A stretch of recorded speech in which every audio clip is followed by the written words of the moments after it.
Dirty Labs is a cleaning innovations lab on a mission to create the future of cleaning. They're using breakthroughs in green chemistry to make traditional petrochemical cleaning obsolete.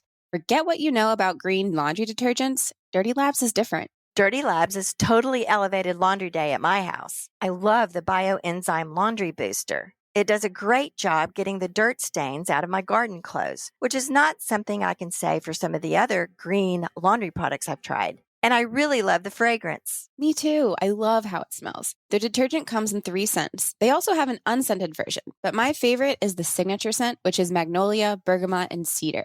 It leaves my laundry smelling so fresh and clean. I feel like I can really trust Dirty Labs detergents because they have complete ingredient transparency and they responsibly source all of their ingredients from nature. It's safe, it smells amazing, and it works. What more can you ask from a laundry detergent? If you've tried other green cleaners and been disappointed with the results, give Dirty Labs a try. Go to dirtylabs.com and use the code GOODDIRT to get 20% off. That's dirtylabs.com, code GOODDIRT.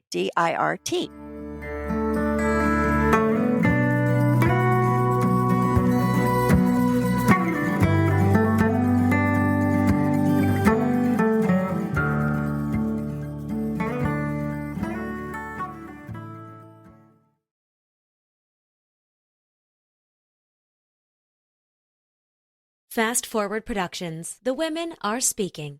I think I became more aware of how we really are part of nature. We are immersed in it. And once we start taking care of nature and taking time to see what she gives to us, then we are more in a partnership. And I think that's what people still want right now is that connection again.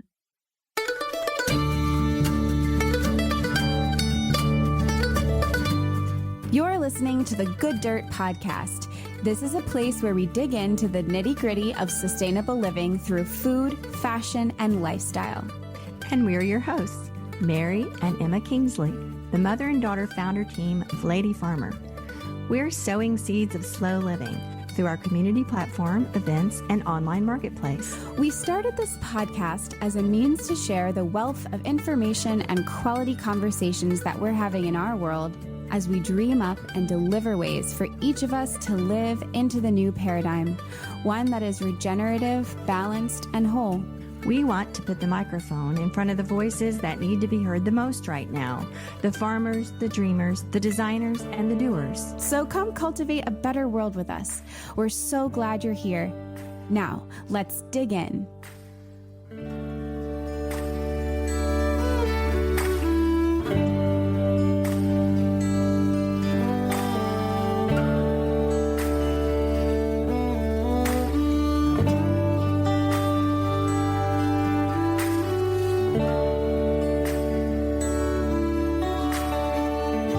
Good morning, Emma. Hi, how are you? Very good. The fall equinox is just about here. It actually happens at 2:50 a.m. Eastern Daylight Time tomorrow morning for us, September 23rd. So that means for West Coast listeners, it actually happens at 11:50 p.m. today. So happy fall equinox, everyone, or soon to be. I wonder how many of our listeners out there accepted the challenge to wait until the fall equinox to have their first pumpkin spice latte. Yeah, that would be interesting to know. I have to say that technically I did not because someone got one for me without me requesting it, but I did drink it. So sorry, everyone. Okay, so I will admit that I've already had one because I was double checking the recipe that we posted for the Slow Living Through the Seasons podcast. And I just wanted to make sure it didn't need any adjustment. Yeah, of course. So while we both have very good excuses, I'm just kidding. It is kind of funny. But I will say that the recipe is delicious and it did not need any tweaking. Yay! So fun. So the recipe that my mom is referring to, which you can now have because it's fall. Just kidding. We're like the fall police over here. Yeah. Just kidding. Just kidding. You can find it on our blog. And it was also originally posted in the Almanac, which is our online community platform where we share all kinds of stuff like this. And we will post recipes and people will post photos of them making it and adjustments and all of that. And the almanac is open now for enrollment. So we had it closed over the summer. We are now opening the doors again, and you can find the link in the show notes and on our website. It's really fun. We've been doing it for about 3 years now, I guess. And we've really grown some true friendships out of it. And we meet every month. And it's just been so fun to get to know this group of people that people are come and go, but it's a pretty steady constant of just encouragement and inspiration. And it's really fun. So if you enjoy this podcast and you want to get more time with Lady Farmer friends, the Almanac is a great way to do that. We'd love to see you there. Yes. And I'll say, even though we've never actually met a lot of these people in person, I feel like they're great friends. I forget that. Yeah. And we've just grown to know them so well. You know who you are. You know who you are. I wanted to ask you, Emma, you had this cute Instagram post the other day about your figs. I wanted to ask you about your figs. How are they? They look delicious. They looked really ripe and perfect. And that's so funny. Tell them about that, how you live in the city and you have this incredible fig tree. Yeah, well, I can hardly take credit for it. I really can't. It just sort of was there. I think it was even there when we moved in originally 15 years ago, right? I mean, or did you put it there? No, I did not plant it. It was just there. Yeah, if anything, I guess I can take credit. I yelled at the neighbor's tree guy who tried to cut it down once. Yeah, I don't know. I've tried to preserve it, and between, the houses are really close together because it's the city, so it's like a little townhouse situation. And I've heard you say before that the fig likes that. Yeah, it likes being protected from the wind. I know that because I struggle with my fig trees out here that are out in the garden. In the winter, they die all the way back and they're not dead, but it takes them all summer to come back. So sometimes they don't have time to come back in time for the figs to really ripen. So for some reason, that situation in the city there between those two houses that gets just enough sun and protects it from the wind has created this amazing thing. And didn't it get seriously cut back a couple of years ago? It did. It was when we had to take out some other stuff kind of in that area. And it did get cut back, but I think that actually helped it even more, sort of exploded after that. And the top part of it, that we can really reach, because it's hard to explain, but basically the ground, it's like an elevated, our front door, it's the city. It's weird. The tree starts growing down probably about a story. And so we're at the top of it. So I can get the ones at the top. Maybe that also kind of helps the situation. I can get to the top easier than I can to the ones below, which is interesting. Yeah, it's almost like a kind of a second story situation there because it grows from the basement level up to your porch. And that's where you're accessing it. So anyway, it's just so cool that in the middle of the city, you have these beautiful fresh figs. I know. And I have to tell you, I said this in my post, every year I think about doing something with them, but they really don't make it very far from when I pick it to the kitchen. They just normally go straight into my mouth. So it'd be fun to do something with them, but it's just like a little candy on a tree. It's so fun. Isn't it fun to have something that you've grown yourself or that has grown itself, I should say, and it's just right there and you walk out your door and pick it. And I think that's a lot of what homesteading feels like to people, to create your own thing. Although having a fig tree might not be what most people think of as actually homesteading. And we talk about it so much on here. We think homesteading can mean anything from living off grid somewhere and growing all of your own food to just choosing a handful of things or even one thing that you want to make for yourself rather than getting it through some industrial complex. Yeah. And I would say included in that is even just noticing what's already around you and taking advantage of it. Well, not, taking advantage without a spirit of reciprocity, but just noticing what's around you and having a relationship with it, I guess I should say. Yes. And embracing it. For instance, a lot of people probably have some kind of berries growing wild around them, black raspberries or blackberries or chickweed in your yard. Oh, so many things.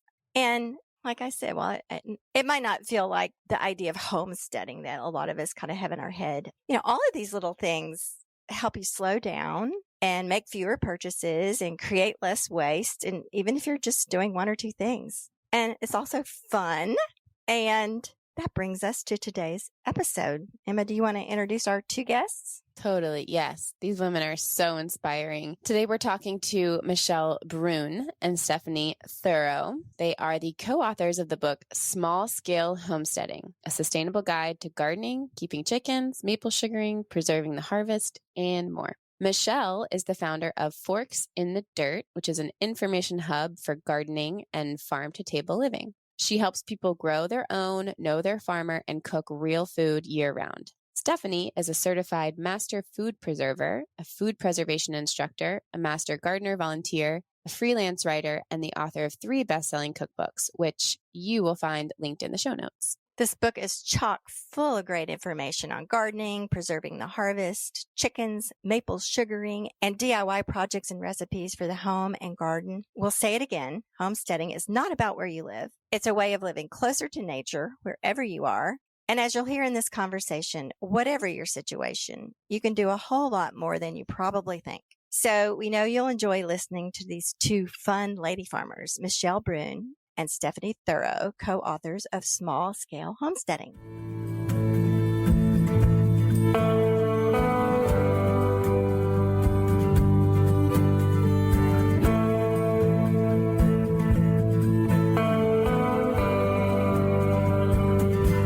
I'm Stephanie Thurow. I'm the author of 3 food preservation cookbooks and co-author of Small Scale Homesteading with Michelle. I am a master food preserver and master gardener, and I teach food preservation classes here in Minnesota. My journey started only about 20 years ago. I grew up in Minneapolis and didn't do any gardening or cooking from scratch or anything growing up. And then about 20 years ago, I started canning. And then about 15 years ago, we got our home and it had some gardens already here. So then I started gardening, and it's just grown over time. And I'm still close to Minneapolis, but I'm in a suburb in the first ring of Minneapolis now. And we don't have tons of space, but we still do a lot here in our little suburban home, which we'll get to a little bit later. Yeah. Good job, Great. Stephanie. That was like succinct and fulfilling and everything. I'm Michelle Bruhn. I run Forks in the Dirt, which is kind of an online local food information hub. And I write lots of articles and excitedly just wrote this wonderful book, Small Scale Homesteading with Stephanie. I run winter farmers markets and I garden. I'm a master gardener here in the outer rings of the Twin Cities. Yeah, I'm sure there's lots of other stuff. So it's fun. I am always busy. Lots of forks in the dirt, lots of irons in the fire. I'm always doing a couple different things, and it's been really fun to do more of them now with Stephanie. That's awesome. And how did you guys find each other? How did this partnership begin? Well, we met on Instagram, actually. We always say 6, 7, or 8 years ago. We're not sure. We met a long time ago on Instagram, and we connected over the things that we were both doing here in Minnesota. And then we met in person 5 or so years ago because Michelle invited me to teach a fermentation class at her winter market. And so that was the first time we met in person. Cool. And then you decided to write books together? Stephanie was like, hey, we were talking about something completely different. We were actually talking about a rhubarb shrub recipe. She had done this recipe for rhubarb shrub, and I wanted to write a blog about it after I made some drinks for my book club ladies with this rhubarb shrub base. And they were like, you have to write a blog about it. And I said, well, I better talk to Stephanie, who has this amazing recipe that I use, before I share her recipe. So in that process, talking about things and getting deeper into some other stuff, because once we start talking, we just keep going on ideas. She said, hey, I have this idea that I presented to my current publisher, editor. Would you be interested in working together? And I really, truly thought about it for a hot minute and was like, yes, this is exactly what we should be doing. Let's do this. And so, yeah, Small Scale Homesteading was born. Super cool. That's so fun. Oh, I want that rhubarb shrub now.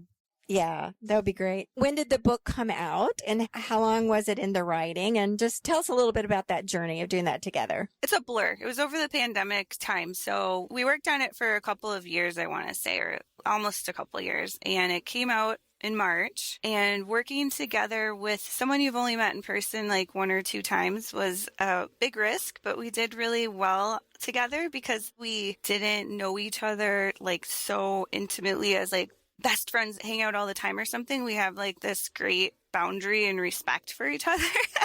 Kind of sounds bad, but you know what I mean, right? And you don't have a friendship at risk. You have nothing to lose. Kind of, yeah. Yeah. She has strengths where I have weaknesses. And vice versa. Yeah, for sure. Stephanie is awesome. It worked out really well, I think. And it's been fun because, like I said, I've written these other books and then I try and do the promotion alone. And it's super fun doing it with someone else. And then, yeah, it's a good balance.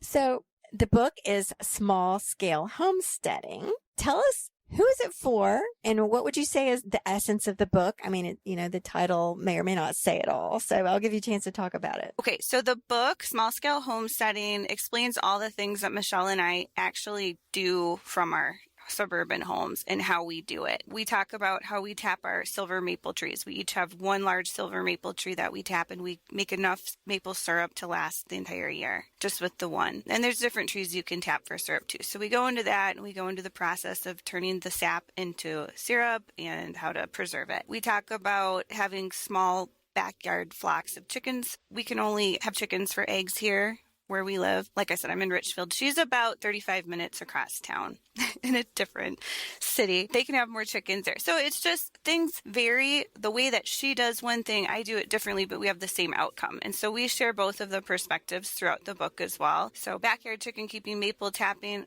big chapter on gardening. Michelle talks about how to push the seasons as well with the gardening, which is really cool. And then we have food preservation chapter. We share information about some of our favorite recipes. And then also we have a healthy home DIY chapter that has like lotion recipes, soap recipes, how to make homemade candles and stuff like that. So it's all everything that we actually are doing and how we do it. Yeah. And I would say it's for maybe more of a beginner than like somebody who's been in it for years and years. But there's also some really fun feedback, especially so far on the gardening and chicken chapters that we've gotten, where people are like, I've been doing this for years and I learned something. So we kind of thought it was more of like an introduction, high level overview on getting people started, because I think there's like this yearning really for people to like have this reconnection and do something wherever they're at. And I think that that's what this book answers so well is like, okay, I have this itch. I know I want to eat some more of my own like locally grown food. If it's not even from me, it's from a farmer close by. So how do I make those first steps? And I think that that's kind of where this book enters. And then there's enough information on there to really chew on it a little bit more, but it's really fun. So it's mostly, I would say, for beginners, but there's been some really fun feedback too on people who are enjoying a little bit of the deeper stuff. Cause I'm an official garden nerd. Like I love soil science. I love composting. I love how it all works together. And to be able to see after, a dozen or so years of really doing that on our small little suburban space, how the soil is changing and like feeding us better. And I would say chickens are an integral part of that too, because they really feed the soil so well too. Can you tell us a little bit about your space? What is your space? I know you gave an overview, but like how much, I guess, square footage do you have? And is it all on the ground? Is it containers, raised beds? I guess for both of you, like describe your situation. Well, I have like 0.15 acre with my house, my driveway, and my garage. So I have a front yard and a backyard to play with, but I still feel like I have a lot of space because I think I use it well. Like I still envision all these other spaces I can fill up with garden beds. In the front yard, I have raised garden beds because I want to keep it looking neat and tidy for the neighbors that may not want me to grow in the front. Although I haven't had any negative feedback about that. People are super nice and will give me compliments as they walk by. And it started a lot of conversations and I've met new friends this way. So it's been great. We just added 6 more gardens in the front last year. Before that, I only had raspberries, which I don't recommend putting in your front yard. I put those raspberries in there 12 years ago when I didn't know what raspberries would do. That was a mistake. Those should have gone in the back. And I had an herb garden out front. So that's all I had for 13 years. Anyway, and then in the backyard, we just kind of grow along the perimeter of our yard. And then behind the garage is a big space. So square footage wise, I'm not really sure, but we're still growing hundreds of pounds of food with what space we have. And then I have a chicken coop with 4 chickens. And that provides us with more eggs than we can eat because my husband and daughter aren't big egg lovers. They'll bake with them, but I'm the main egg eater, so I can pickle them or freeze them or share them with friends and neighbors and family. So how much room do your 4 chickens have? Are they in a little coop or do they go out? How does that work? Yeah, well, we're supposed to be with them when they free range, but I've been really giving them a lot more freedom as long as I have the back door open and I can kind of see them. And when my gardens get to this stage, they stay out of them, which is kind of amazing. So I can trust them. So they have an 8x8 poultry pen. I have the coop inside there. So I have hardware cloth around the edges. And I mean, we've had them for like 3.5 years now. That's all, but it seems to be working out really well. I only had 3 chickens up until this year. But yeah, then they can free range all around the backyard. They've never tried to get away. We've had some predators, but I think the way that we've set it up is pretty predator proof. We haven't had any casualties yet. And is your full situation fenced in or in the back, I guess, at least? Yes, it is. What about you, Michelle? What is your setup? It sounds like you're a little more rural. Am I understanding that correctly? Yes, exactly, Mary. We're a little further out. So we have just a little bit larger space, though. It's like 0.4 acres. Or 0.43 or something. I don't even know. But our backyard is fully fenced in, and that's where the majority of the vegetable gardens are. But I do have a pretty large space, and someday I'll figure out square footage of this stuff. I don't do numbers. I don't know. Everything's kind of like in relationship to something else, right? So we've got mostly berry bushes, and then that's where I grow a lot of squash and pumpkins and stuff out front. I guess I'm not as worried about keeping it neat and tidy. Like, it's beautiful. It's fine. There's a big space out front, and then the back third of our yard is vegetable garden and chickens. So we kind of split up that back third of the yard. So I think it's like 20 by 50 feet is kind of the garden space back there. And I've got raised beds. I've got in-ground beds, kind of a mix of some old wooden beds, some really new metal raised beds. So, and some hugelkultur beds back there too. And then I've got strawberries and stuff in the back. But I certainly cannot keep my chickens. I do not let them into the garden at all, but they go around the perimeter of it to get all those bugs as best they can around the edges there. How do you have them in the edges and not get in? Well, yeah. So is it your garden? Yep, my garden is completely fenced in, separate from those chickens. So like for a small space, there's a ridiculous amount of fencing and gates, but it's what we need to do. So we've got that kind of infrastructure there. So once we had that, that's been in. And I will say we had a horrible fox situation with our chickens. The Mother's Day, I call it the Mother's Day massacre. It was horrible. Try to find levity in it afterwards, right? It was horrible. So a fox got all 6 of our chickens that morning. And it was that May of the pandemic, right? Everything was setting in. I was like, oh no, what am I going to do for, eggs? And it was seriously oh my gosh. So I ended up finding pullets and, rebuilding the flock that way. But now we started fresh with some baby chicks 2 years ago. And halfway through last summer, they decided to start flying into the garden, up and over the fence that had been perfectly fine for my other chickens. They never wanted to come in. I think speckled Sussex are a little bit more feisty and interested in flying over things. So she led the way.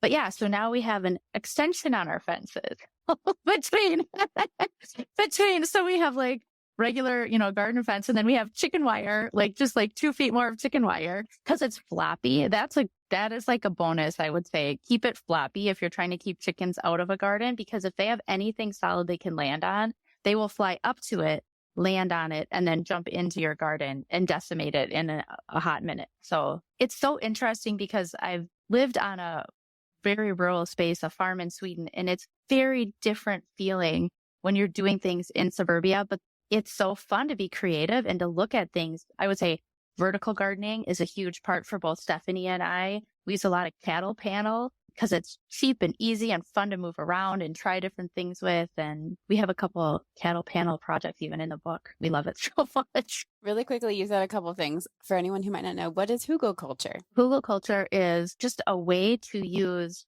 existing pieces of wood that are possibly partially rotting already on your property to create this amazing soil health. So it's a way to build carbon, but not crazy amounts of it. So it's kind of funny. It's kind of a hot topic right now because people are saying you can't grow well with hugelkultur because the carbon will be sucked out of the soil while it's decomposing. And that's true if you've got wood chips on the top level of soil that get worked into the soil. So that while that's decomposing, that can suck carbon out. but it's a beautiful way to actually slowly build soil health. You're welcoming in so many microorganisms. You're loading the bottom area so you can dig down a little bit if you want, or just build right on top of the soil with like a sheet mulching kind of a way. Another name for this variety of gardening is called lasagna gardening because you're layering things on top. So people have probably heard something about this. I love it as a way to use what's already on your property to the best use and build some really good soil.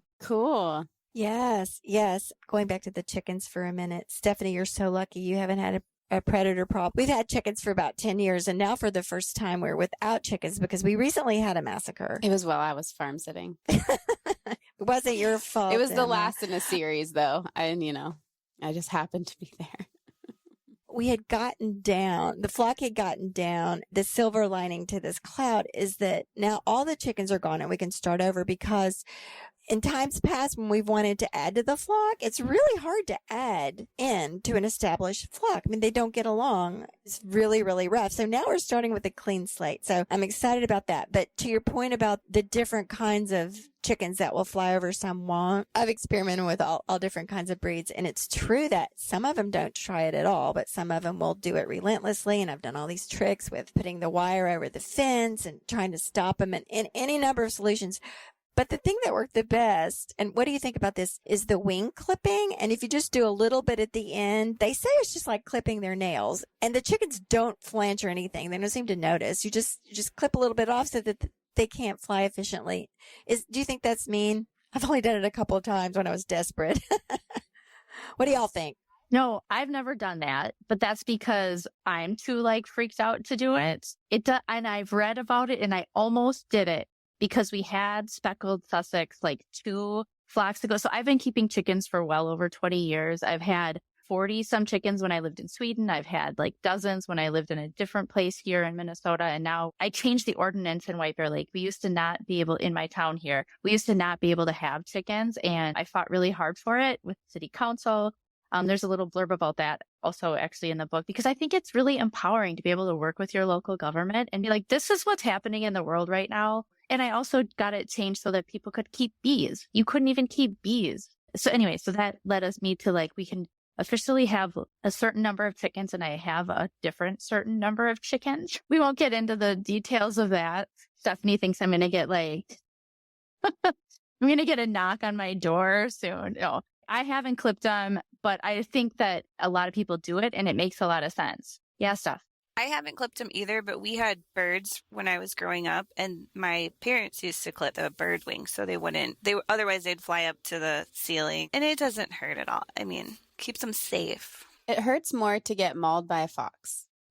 Yes, good point, Emma. And it's really, when I had the escapees, that was the best solution, above and beyond all the wire tricks and things that were a lot of work, and they got over them anyway. They knew how to do it. Well, Stephanie, you mentioned that you didn't really do homesteading earlier in life, and sort of what was your transition and why did you start doing this? And was there ever an aha moment? We love aha moments. Well, yeah, so I grew up with my grandparents, and I don't know, my grandma gardened. She always had beautiful flower gardens, but she never really invited me in. I didn't understand it at that point. I was like, why would you go through all this work to make your garden so beautiful, and then it dies every year and you do it again? I didn't get it. And then same thing with the cooking. She didn't really invite me in. I remember peeling carrots or whatever. So I never had real interest until I moved out on my own, and I was like, gosh, I don't know how to do anything. But then about 20 years ago, I wanted to learn how to can. I wanted a new hobby, and I thought, well, I want to learn how to make pickles because I like Bloody Marys. I mean, that's a true story. I love that. But then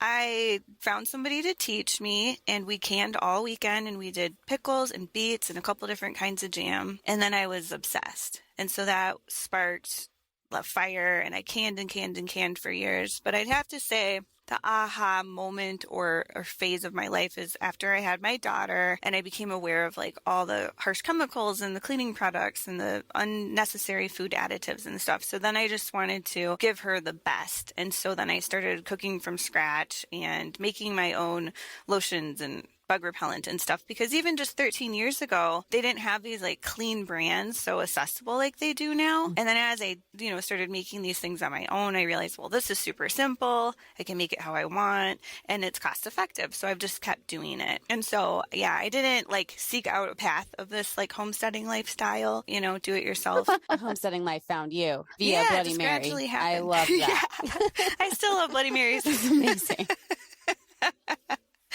I think of a Bloody Mary with a stick of celery. I don't know. There's pickles in there too, little cornichons. Oh yeah, there's everything. do it, I made one with a deviled egg in it just over 4th of July. You got to get the olives. I mean, pickled asparagus. You're talking about the meal in a glass. Pretty much. Tomato soup. That sounds so good.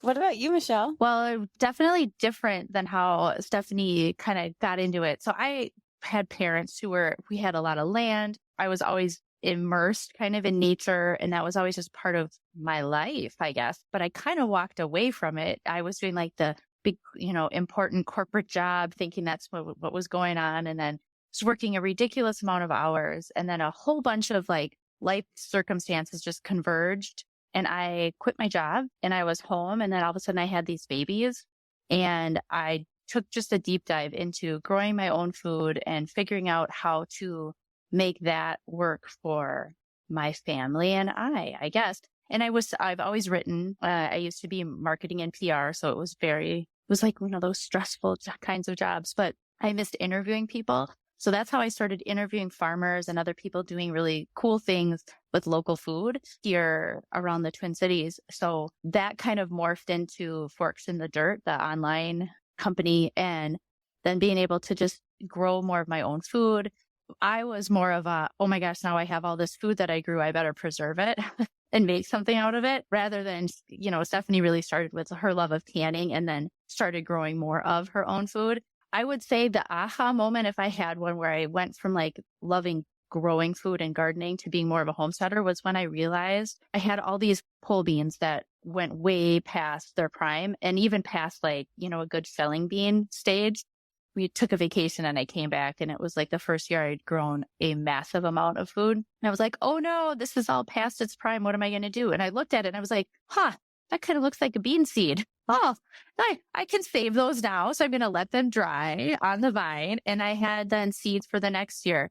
And that moment is where I found that, like, I think I became more aware of how we really are part of nature. We are immersed in it. And once we start taking care of nature and like taking time to see what she gives to us, then like we are more in a partnership.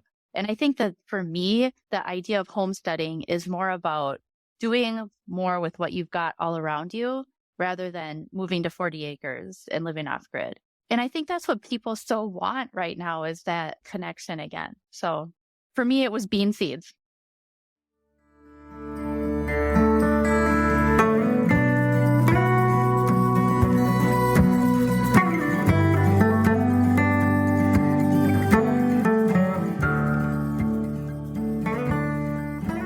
As we've mentioned, we're big fans of Dirty Lab's bioenzyme laundry detergent and booster for getting out tough stains and leaving our clothes smelling great. We're also really impressed with what Dirty Labs has done with their packaging.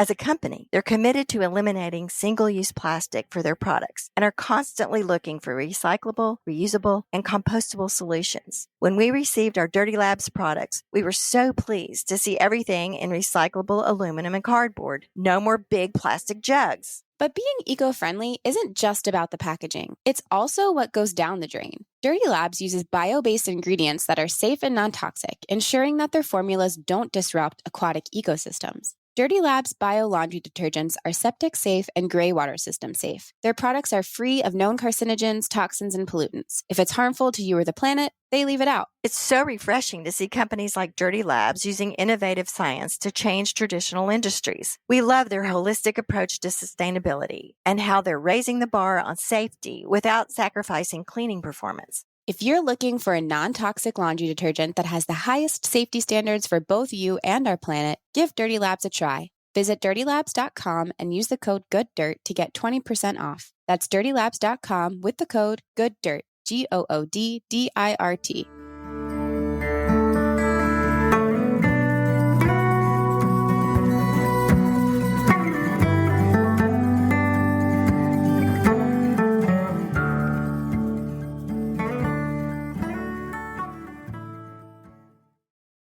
as someone who I sometimes work in a way that's like, I don't know, how do you say it? I like procrastinate on a lot of things. I leave a lot of things to sit for a while. And I also, because the world we live in, feel like really bad about that a lot. But a lot of times it actually works out better for me. And I think that that's a perfect example, because had you been more like, oh, I got to get these pole beans out and, done the thing, I don't know, you might not ever like have had that. You got to let things go to seed sometimes. It's so true. One of you said earlier, you think there's a yearning out there for people. You really hit on it. And Emma and I had the same kind of revelation 6-7 years ago, that there was this yearning. People really, they don't exactly know how to articulate it. Like, what is it?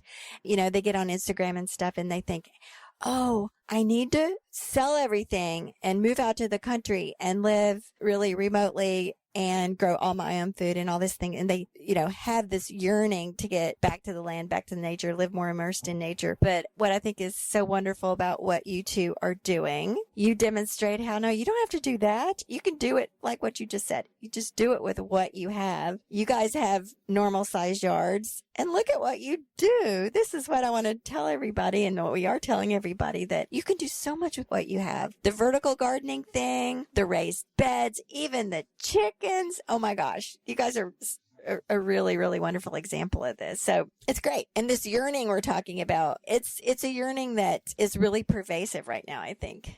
I think that sort of feeds into the next question I wanted to ask, which is about homesteading in general. And so we've talked a little bit about like the beginnings of homesteading on this podcast, and homesteading as we understand it in this country, in the history. It's complicated, and there's a lot of stuff kind of wrapped up in it, and it's very capital R romanticized, and it's also is awesome.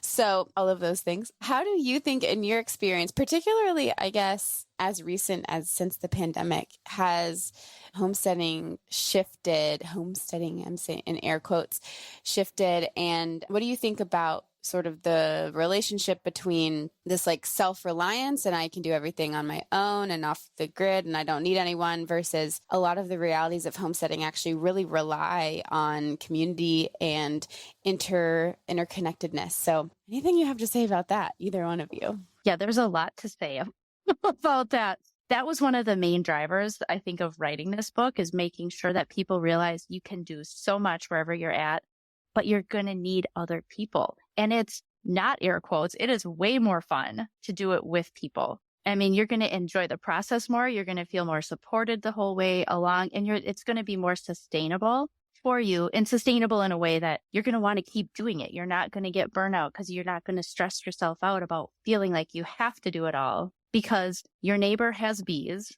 You have a maple tree, right? You can swap that stuff. You can do so many different things. What do you think, Stephanie? I know you've got so much to say too. Yeah, I mean, just in my lifetime, I'm thinking how much, like I said, I grew up in Minneapolis, and how much Richfield has built out in the last 15 years. Just Richfield, that first ring, and then beyond, these suburbs past that. I mean, they all offer so much stuff to the community that they live there. But before that, it was farmland. And so you did kind of have to be more self-reliant, because maybe your neighbor's, miles away and the nearest market is half hour away or whatever. So you did benefit from being more self-reliant. And nowadays everything is instant. I can turn on any show I want. I can turn on any song I want. I can have groceries delivered to my door. I can order anything and it will be here in 24 to 48 hours. It's crazy. Jobs that would take people all day long to do are now like automated, and everything's just so quick. And I think people have that desire to do stuff. And like you said, with the pandemic, it gave them an opportunity, and maybe even sped up their doing, because foods were being sold out at the grocery store, and people started thinking, oh my gosh, what do? I should start gardening. I should grow some things. I should start preserving some things, get some chickens, whatever. So it allowed them the opportunity and then a purpose for doing these things maybe they had thought about over time. To answer your question, so many people live in the cities or suburbs now. We don't have to be self-reliant. And how much work would that be? I don't personally want to be. I know a lot of people do, but I like the modern day conveniences that I have. I love gardening and having the chickens and all this. And then the things I don't want to do or can't do, I don't have to, and I can get help from others. Sounds pretty ideal. It's so true. It's like embrace where we are as a society and take what works and what's good. Try to make the best decisions we can in terms of sustainability and care for the earth and so forth. And then just sort of make our way from there. I do have a question for each of you. Where do you source the things that you don't grow? For instance, maybe if you eat meat or dairy, where do y'all get these things? We're so lucky. We have farmers markets almost every day of the week all over the state. I mean, everywhere. And the St. Paul farmers markets, which are the ones I go to, they have different locations, I think 6 days a week, year round, and it's all local. So that's where we go. And then Michelle knows tons of farmers because she runs a market. Yeah, I am so lucky too to just have been able to build some really great relationships with some of my favorite farmers. I have somebody for my pork. I have someone who I love their chickens, and it kind of goes from there. And then I have one of the crops that I can't grow enough of is sweet corn.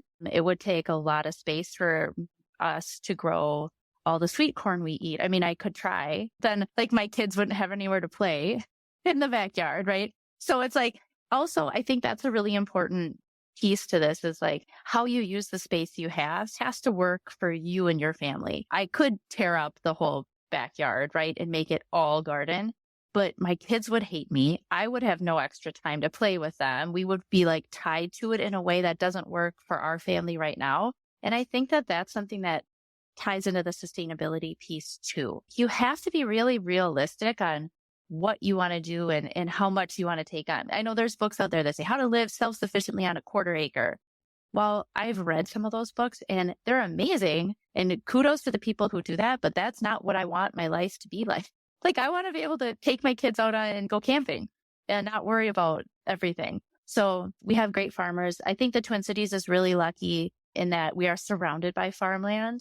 And so like we don't have an ocean on one side or something where we really have a lot of farmers and great soil around us to be able to do that. But yeah, definitely get to know your farmers. Talk to them at farmers markets. Ask them questions about how they grow food. They want to talk to you about it. They know so much, and you will end up learning more and being able to garden better in your own space, and then have a better understanding of what goes into raising cattle or chickens or whatever. So we don't really buy a lot of red meat. My husband is a bow and arrow hunter. What am I trying to say? He's into archery. He goes out and he shoots either elk or deer. So my kids eat that. I think I got a tick because I can't eat red meat any longer. There's Lone Star tick, it's called. So I was out west a long time ago backpacking, and so I haven't eaten red meat in like 25 years, and I'm fine with it. I don't miss it at all. But it's kind of funny because my husband loves to hunt, and him and my boys do that, and I will have a bean burger or something like different. So it's fine. But I do eat, fish and chicken and pork. So that's interesting about that allergy from the Lone Star tick. And you said all those years ago, I just kind of recently started hearing about that in the last couple of years. And like my cousin's got it, a good friend of Emma's got it. And I guess it's getting more and more common. And I see those Lone Star ticks, we have ticks around, and, I always look at the tick when I pick one off the dog or whatever. And I see those ticks. And so it just, I don't know. I know.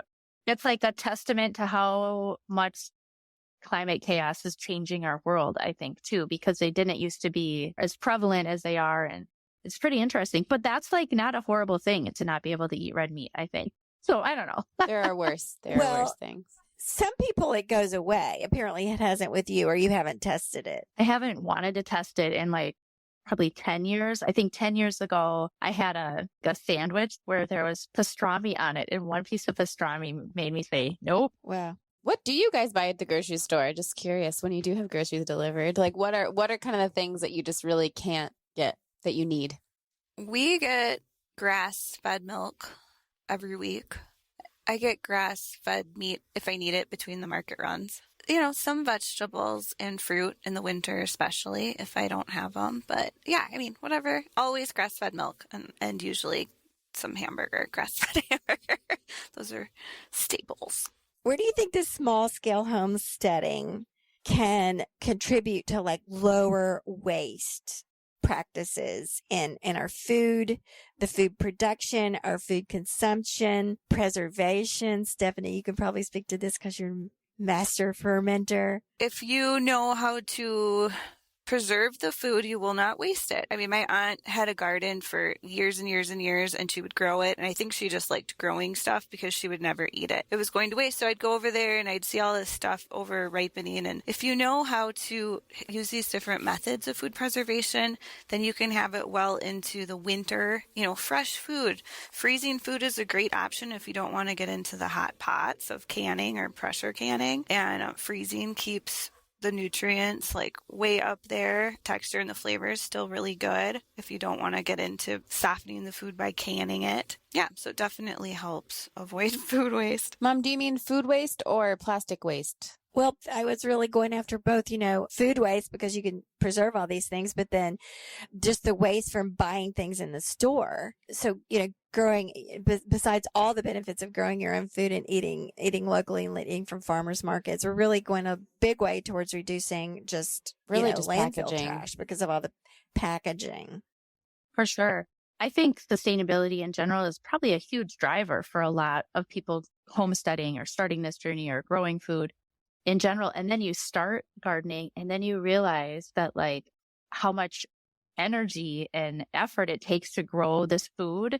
And then just knowing that you're going to not waste it. You have, because you're in relationship with it, right? All of a sudden you've taken this like seed through and you've nurtured it and you've seen what can happen when you work with nature. So you're going to want to take care of nature. And then you're like, oh yeah, I am part of nature. I'm going to take care of myself.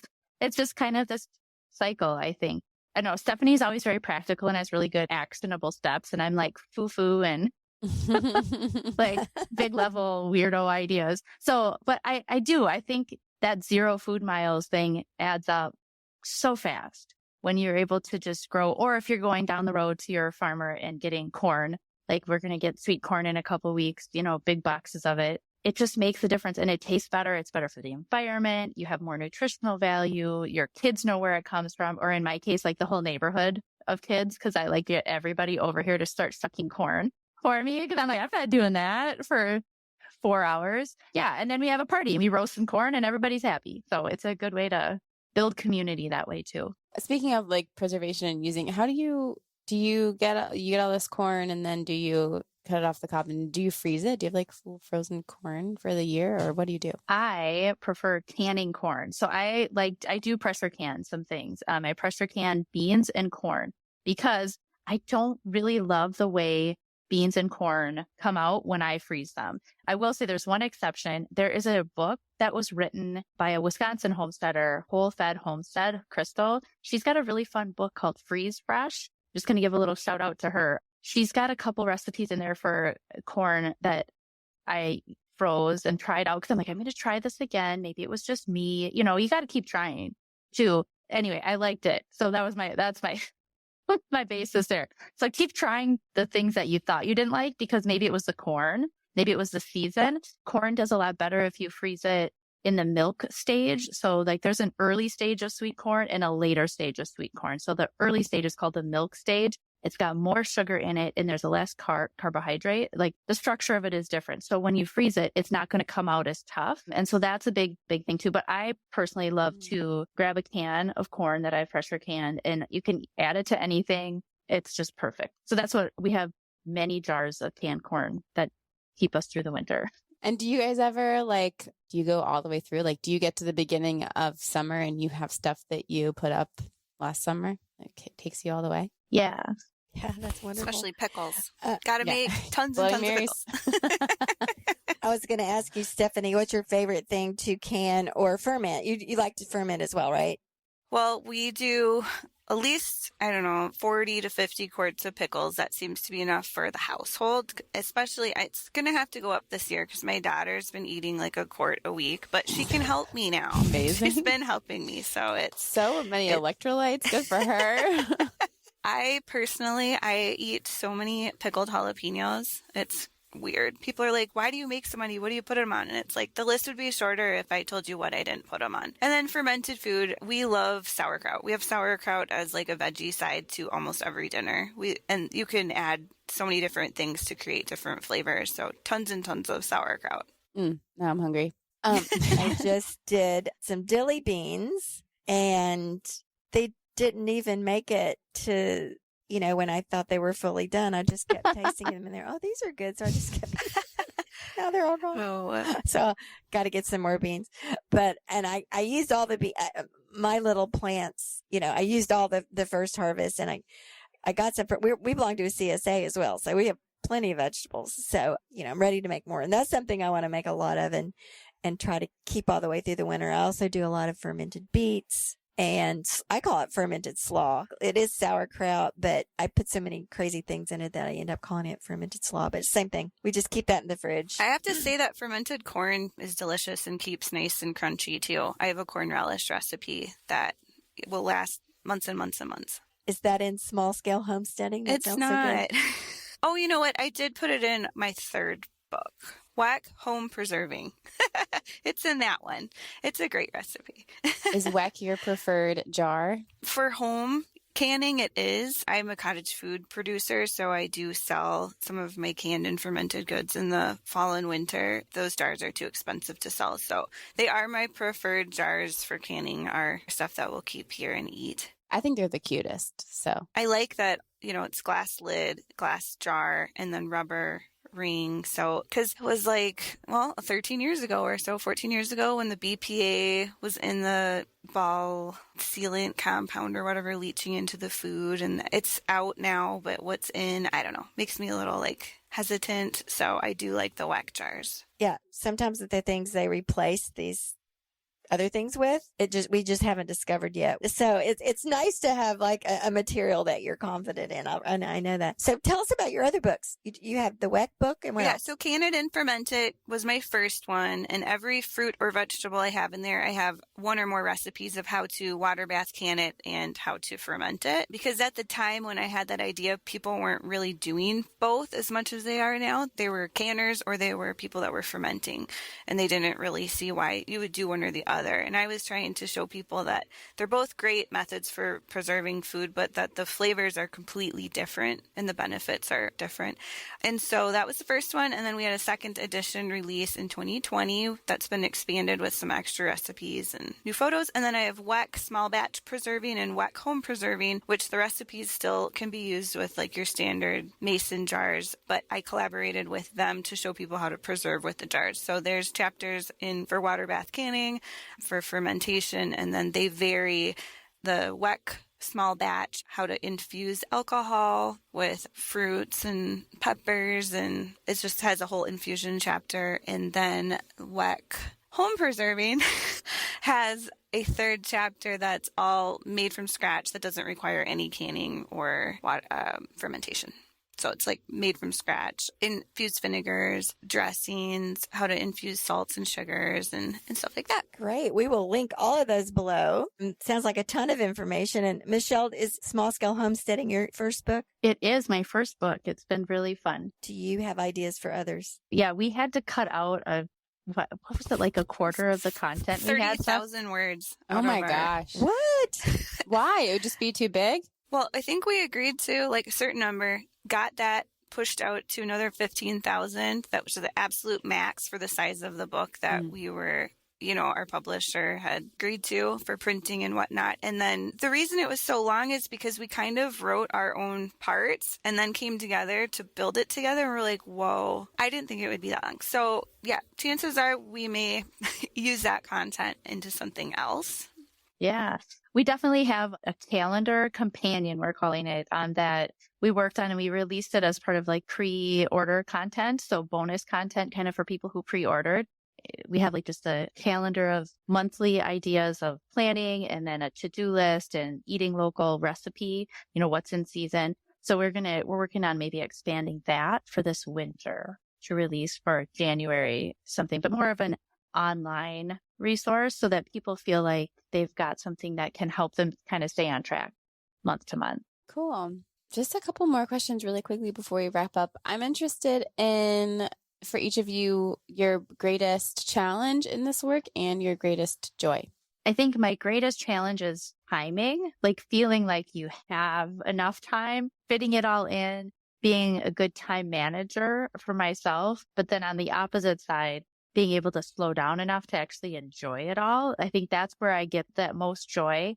There's those moments where you're running around trying to, harvest things before a rain comes or whatever. And then there's those moments too, where you're doing the same thing, but all of a sudden you're able to slow down just a little bit, take a breath and realize my kids are here doing this with me. Oh my gosh, this is amazing. And you're all working towards this like common goal, and knowing that you're instilling in that next generation something that's going to help keep the planet around for the next generation. I think that brings the most joy, besides actually getting to eat all the really good food that we make. Yeah. Yeah. I really didn't know until Michelle said that, but she's right. I mean, we have so many cool opportunities, and we could be busy every single weekend doing classes and events, and we did a ton this spring and it was great. But then by June, we're like, oh my gosh, it's June. Where did this year go? It was great, but she's right. We have families. So I think that is a challenge, because you don't want to let people down, but you also need to stay like mentally healthy and not exhaust yourself. And that goes the same way with your yard, overdoing it, feeling like you have to do too much. You don't keep it like a healthy balance. But for sure, greatest joy, number one, would be my daughter knowing how to do everything that I know how to do at age 13. I mean, she's 20 years ahead of me. She can do all this stuff. I wasn't at that point until I was like 33. And also inspiring others to do more. With the first 3 cookbooks, people are constantly posting the recipes that they've made. I love that. I've helped people learn how to preserve food. That's life-changing. And now same thing's happening with small-scale homesteading.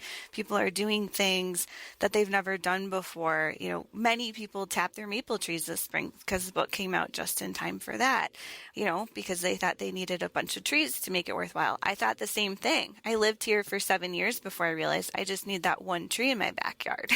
So yeah, definitely inspiring others is the greatest joy for me in this work. And what about your greatest challenge, just to bring it down? Well, like I said, like Michelle said, yeah, it's hard because you don't want to let anyone down, but you do need to take a step back, and that is hard. It is hard. I have guilt about it. I had to say no to many things I wanted to do this fall, but I can't. My husband's got health issues, and I just can't. Just don't want to get to a place where I've been before, and that's hard. I think as creative people who are resourceful, the possibilities are endless. You could totally spend all of your time doing really cool stuff. The trick is figuring out that you don't have to. And also back to the going to seed, I think letting things be for a while, even if that feels like that's absolutely not what you're supposed to do, or you might be missing out on something. But at the end of the day, maybe you're just opening another door that you didn't even know was there. And I want to circle back to the raspberries. You mentioned the raspberries early in the conversation, Stephanie, and we have raspberries in right now. And there have been so many. It's just been such a wonderful yield this year. And we've been picking raspberries, eating them and enjoying them, and even giving some away.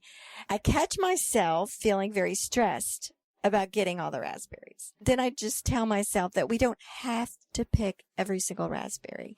The birds will enjoy some. The ones that don't get picked, they'll decompose. They'll go back in the earth, and it's okay. We're not wasting the raspberries if I'm not out there picking every single one of them. So it is a balance. Like, enjoy it, but don't get so stressed out about stuff that it takes the enjoyment away. And it's a really delicate balance. And, I also like to make time in the evening just to go sit in the yard and enjoy the yard on a summer night. Even though looking all around me, I see 100 things that could be done or that supposedly need to be done, but maybe they don't need to be done. Maybe it's okay just to sit there, and just sitting there is important too, absorbing the summer evening. So finding the balance in all of this, slow living. Which brings us to the next question. What does slow living mean to you? To me, it's just like living in the moment. it's hard to live in the moment, especially when there's just always so much to be done and kids play sports and there's school and this and that. But when you're in the garden or in the kitchen doing these things that take time and require patience, it's time for reflection, and you get a lot of satisfaction and appreciation after you've preserved or grown something and reflecting on what you've made or created. And so I think that's part of what's really important about slow living. Yeah. So good, Stephanie. You mentioned, Mary, about picking all the raspberries. Here in Minnesota, we are having a really good raspberry year too. I'm really curious, like if everybody's having a good raspberry year, what's going on? But so we've been picking a lot of raspberries, right? And they're not super fast to pick, especially because I have a jungle and I have to like be careful how I'm in and out of them so I don't get ripped up by all the thorns. But it's taking that time, and then you're in that almost meditative state of like just picking one and picking, and it's that moment where you're in that flow, I think, where time almost doesn't exist. So it's not even slow. It's just that you're not in time. And I think when you're able to get to that point, then you're so connected. Nothing else really matters. And to have even like 10 seconds of that every week or two is so rejuvenating. It brings you back to why we're doing all this gardening and all this other stuff. And I think that is magic. That really is. It's kind of like picking the raspberries is an experience in itself, even separate from having the raspberries to eat. Instead of just a means to an end, it's a exercise in presence. I completely agree. So thank you so much for that. So the podcast is called The Good Dirt, and we like to ask everyone, what does the good dirt mean to you? I thought about this long and hard, and I was just like, there's so many different answers that keep bubbling up to the top. So the easiest one for me to answer and make some kind of sense out of this is that initially, when I heard the question, what does the good dirt mean to you? I came back to the answer of that's part of what's in my own company name, Forks in the Dirt. Forks in the Dirt is basically like a kind of 3 prongs. It's growing your own, knowing your farmer, and cooking real food. And so the articles I post there are all about that. And then I have a lot of updates on local food info. And it really is like about getting your hands into it, feeling that you're connected, letting that just soak into you. And then because it becomes part of you, then you're able to give that back out. And then again, it's kind of that cycle. So I think good dirt is being in it. My answer's not super different, but, because I imagined planting stuff and pulling weeds, and it gets all over my hands and in my fingernails. And I was thinking about the microorganisms in the soil and how the good bacteria on the vegetables help ferment the food I ferment, and how a lot of the bacteria is in our gut biome, and just how it's all connected. Good dirt. I love it. So good. Love it. Yep. Good gut bacteria. Well, as we wrap up here, what do you think it is that you most want listeners to understand about the work that you do, or what do you want to leave them with about your book or anything specific? Yeah, what do you want people to understand about what you're up to? I want people, and I think we want people to understand that you can do more than you think, and whatever that means. People limit themselves so much, and I think once they try, they realize, wow, this is a lot easier than I expected. Yeah, just do more with whatever space you have or you don't have, because you can make progress. Take that next step and realize how simple it is.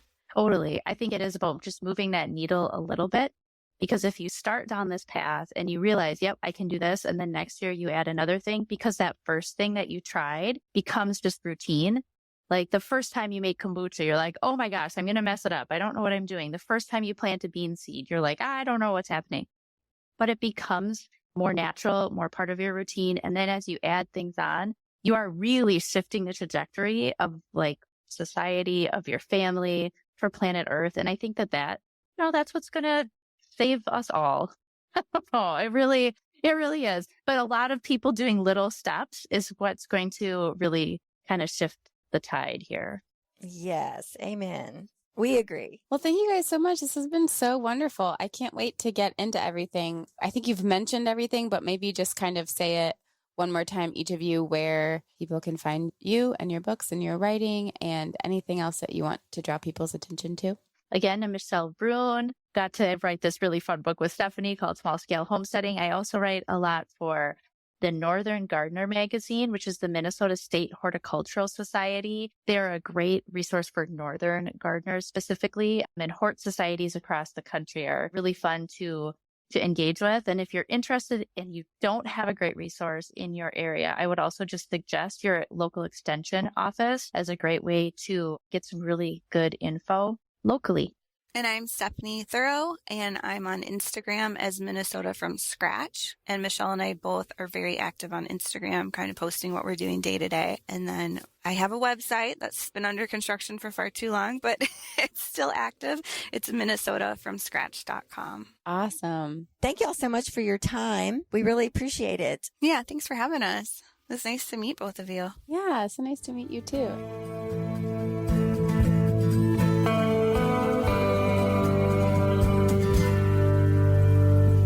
Thank you for tuning in, calling in, and spreading the good dirt. We love hearing from you. You can reach our listener voicemail at 443-459-1950. That's 443-459-1950. You can find this number in our show notes and in our Instagram profile. This show is produced by Lady Farmer, a slow living lifestyle community, and the original music is composed and performed by John Kingsley. For more from Lady Farmer, follow us on Instagram at WeAreLadyFarmer. That's We Are Lady Farmer. Or join us online at www.ladyfarmer.com. We'll see you next time on The Good Dirt. Goodbye.